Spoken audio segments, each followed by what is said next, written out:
Have you ever felt that your life looks fine on the outside, but feels empty on the inside? You still go to work. You still complete your tasks. You still reply to messages. You still meet people. You still try to look like everything is okay. But deep inside, one question quietly appears.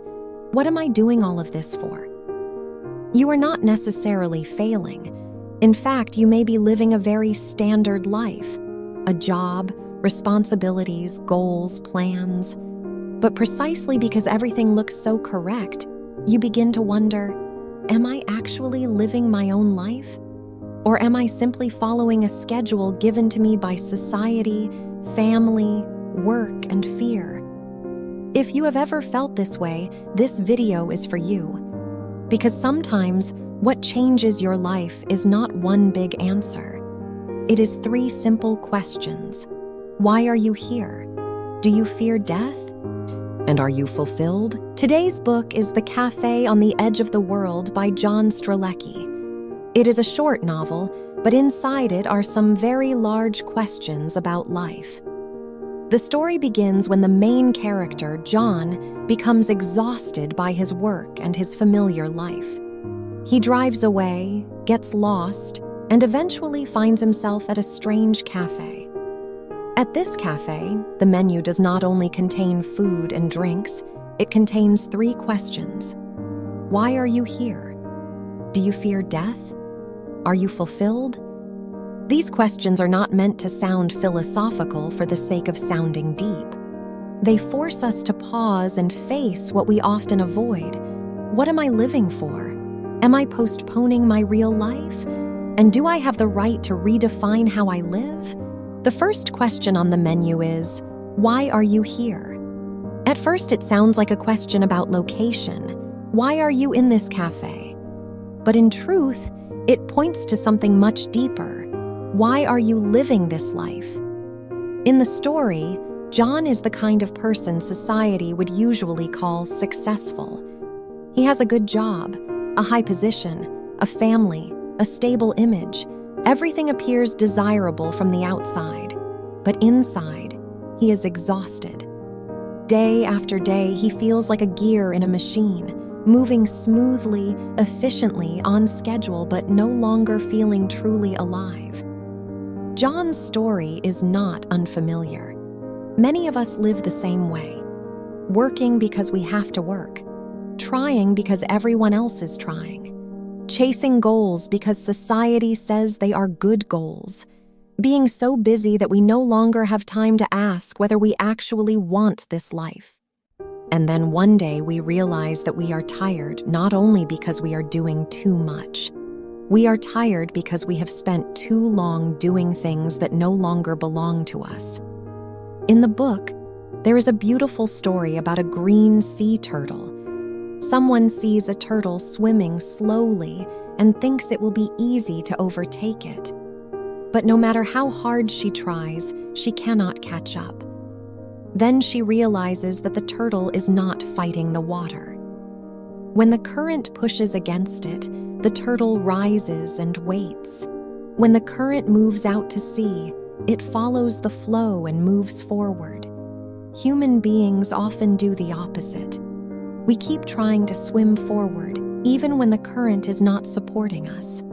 We call it effort. But sometimes, it is simply living against the current.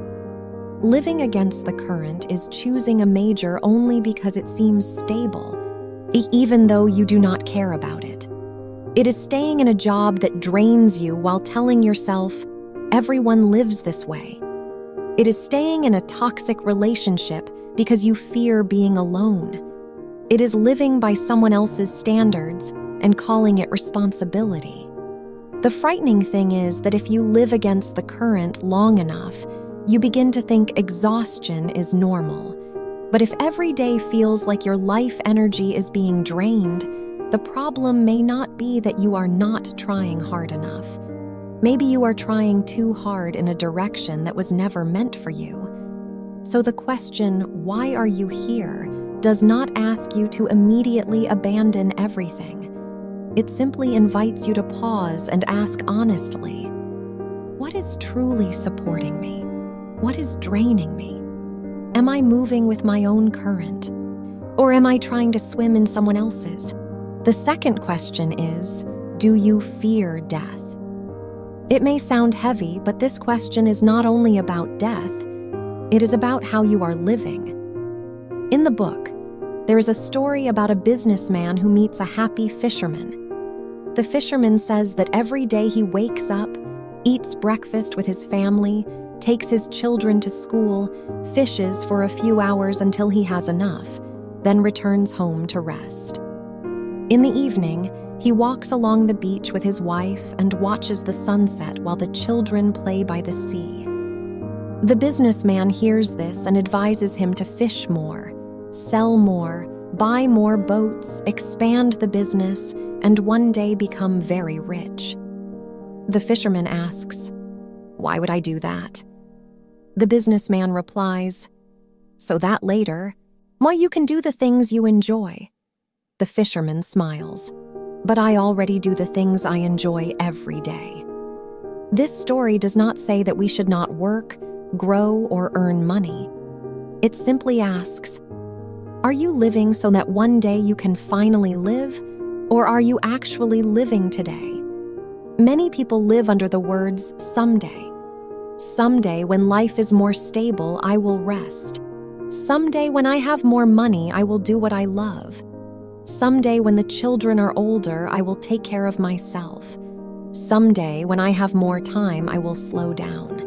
But the problem is that someday can always be pushed further away. And one day when we look back, we may realize that we spent most of our lives preparing for a life we never actually lived. Maybe the fear of death does not only come from death itself, but it comes from the fear that we have not truly lived, not done the things that matter, not said the words that needed to be said, not loved the way we wanted to love, not spent time on what truly mattered. So the best way to fear death less is not to think endlessly about death. It is to live today more truthfully, be more present in this morning, be kinder to the people you love, spend a little time on what you genuinely want to do. Stop postponing your life with the word someday.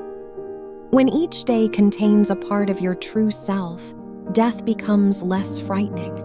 Not because we become immortal, but because we no longer live as if real life is always waiting somewhere in the future. The final question is, are you fulfilled? In the book, there's a memorable dream. A man repeatedly dreams that he has to make an extremely difficult golf shot. The ball is always in an awkward position, so he keeps practicing, worrying and fearing that he will miss. But every time he is ready to hit the ball, it appears in an even more difficult position. This repeats again and again, and he never makes the shot. Until one night he suddenly realizes he can simply pick up the ball and place it somewhere else. No one is forcing him to hit it from that exact position. No one cares except him. This story is very similar to the way many people live. We think we must succeed in one specific way. We must be good in this exact position. We must be stable according to that exact standard. We must have the house, the car, the career, the image, the recognition, and a life that looks good enough to others. And because we believe we must hit a perfect shot from the exact position we were given, we live in constant tension. But maybe the reason you are unfulfilled is not that you are not good enough. Maybe you are playing a game that is not yours. You are taking an exam written by someone else. You are chasing a standard that you never truly chose. The moment of awakening comes when you realize you can move the ball. You can redefine success. You can live at a different rhythm. You can decide what enough means. Fulfillment does not mean life becomes perfect. Fulfillment begins when you stop giving external standards the right to define your life. It comes from the feeling, I am living with ownership. I am choosing this. I am no longer simply answering a question someone else wrote for me. If you never move the ball in your own life, you may hit beautiful shots and achieve many things, but still feel empty. Because deep down, you know this is not the game you truly wanted to belong to. The cafe on the edge of the world does not give us a perfect formula for life. It simply places 3 questions in front of us. Why are you here? So you can see whether you are moving with your own current or swimming against the current because of fear and expectations. Do you fear death? So you can notice whether you are truly living today or postponing life with the word someday. Are you fulfilled?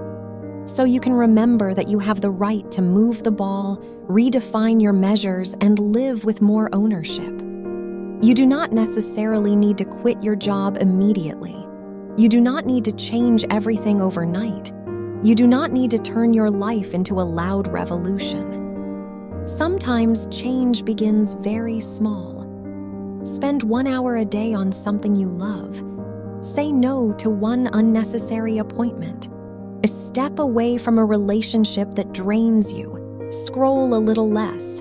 Connect with people who share your frequency, or simply sit quietly and ask, what am I living for? When you dare to pause, look honestly, and become truthful with yourself, you have already begun to move with the current.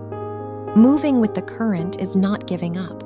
It is no longer fighting against the honest calling inside you. If this video spoke to you, save it and return to it whenever you feel tired, lost, or unsure what you are working so hard for. And if you know someone whose life looks successful on the outside but feels unhappy on the inside, share this video with them. Do not forget to like, subscribe, and turn on the notification bell so we can keep becoming a better version of ourselves every day. Thank you for listening. I will see you in the next video.